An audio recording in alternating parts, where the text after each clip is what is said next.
League ഘട്ടത്തിലെ അവസാന മത്സരത്തിന് ഇറങ്ങുകയാണ് ചെന്നൈ സൂപ്പർ കിങ്സ്.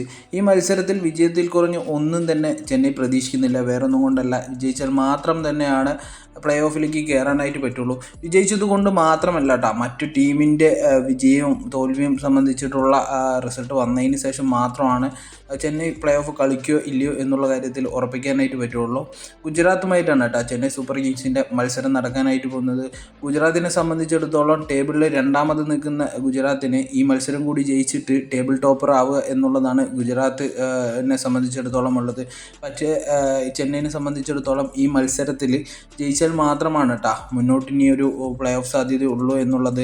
ഇനി മത്സരത്തിൻ്റെ ഗതി എങ്ങനെയാണ്, അല്ലെങ്കിൽ പ്ലേ ഓഫ് സാധ്യത എങ്ങനെയാണ് നിശ്ചയിക്കുക എന്ന് പറഞ്ഞു കഴിഞ്ഞാൽ, ഈ വരാൻ പോകുന്ന മത്സരത്തിൽ ചെന്നൈ ജയിച്ചാൽ തന്നെ പ്ലേ ഓഫിലേക്ക് കയറും എന്നുള്ളതിൽ യാതൊരു ഉറപ്പുമില്ല. ചെന്നൈനെ പോലെ തന്നെ പ്ലേ ഓഫിൽ 4ാം സ്ഥാനക്കാരായിട്ട് കയറാനായിട്ട് 4 ടീമുകളാണ് കേട്ടോ വെയിറ്റ് ചെയ്തിരിക്കുന്നത്. അത് ചെന്നൈനെ കൂടാതെ നോക്കുകയാണെന്ന് പറഞ്ഞാൽ ഡൽഹിയും രാജസ്ഥാൻ റോയൽസും പഞ്ചാബുമാണ്. ഇതിൽ രാജസ്ഥാൻ റോയൽസിന് ഞായറാഴ്ച മുംബൈ ഇന്ത്യൻസുമായിട്ടാണ് ഒരു കളി ബാക്കിയുള്ളത്.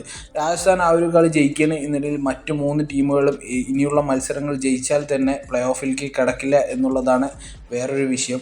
ആ രാജസ്ഥാൻ റോയൽസ് തോക്കുകയാണ് എന്നുണ്ടെങ്കിലാണ് മറ്റുള്ള 3 ടീമുകൾക്ക് ചാൻസ് ഉള്ളത്. അതുകൊണ്ട് തന്നെ രാജസ്ഥാൻ്റെ ആ ഒരു റിസൾട്ട്, ആ ഒരു വിന്നിങ് റിസൾട്ട് മാത്രം സംബന്ധിച്ചിട്ടാണ് ഇനിയുള്ള പ്ലേ ഓഫിലേക്കുള്ള കളികൾ നിശ്ചയിച്ചിരിക്കുന്നത് കേട്ടോ. അതുമാത്രമല്ല, അതിൻ്റെ മുൻപ് വരുന്ന കളികളെല്ലാം തന്നെ എല്ലാ ടീമുകളും ജയിക്കാനായിട്ട് മുൻകരുതലെടുത്ത് നിൽക്കുന്നുണ്ട് എന്നുള്ളതാണ്. അതിൻ്റെ ചെന്നൈനെ സംബന്ധിച്ചിടത്തോളം ഈ ഒരു മത്സരം അതികഠിനവുമായിരിക്കും. അതുകൊണ്ട് തന്നെ നിലവിലെ ടീമിൽ ചേഞ്ചസ് ഒന്നും ഉണ്ടാവില്ല എന്നാണ് റിപ്പോർട്ടുകൾ പറയുന്നത്. കഴിഞ്ഞ മത്സരത്തിൽ അതേ ടീമുമായിട്ട് തന്നെയാണ് ചെന്നൈ സൂപ്പർ കിങ്സ് ഇറങ്ങാനായിട്ട് പോകുന്നത്. ഇതിനു മുൻപ് നോക്കുകയാണെന്നുണ്ടെങ്കിൽ സഞ്ജു സാംസൺ ഫോമായ പല മത്സരങ്ങൾ മാത്രമാണ് വിജയിച്ചുകൊണ്ടിരിക്കുന്നത്. സഞ്ജു സാംസനെ ഡിപ്പെൻഡ് ചെയ്ത് മാത്രം ടീം ചുറ്റിപ്പറ്റി നിൽക്കുന്നത് കൊണ്ട് തന്നെ ഈ കളി ജയിക്കുകയോ ഇല്ലയോ എന്നുള്ളത് എന്തായാലും കണ്ടറിയാം കേട്ടോ.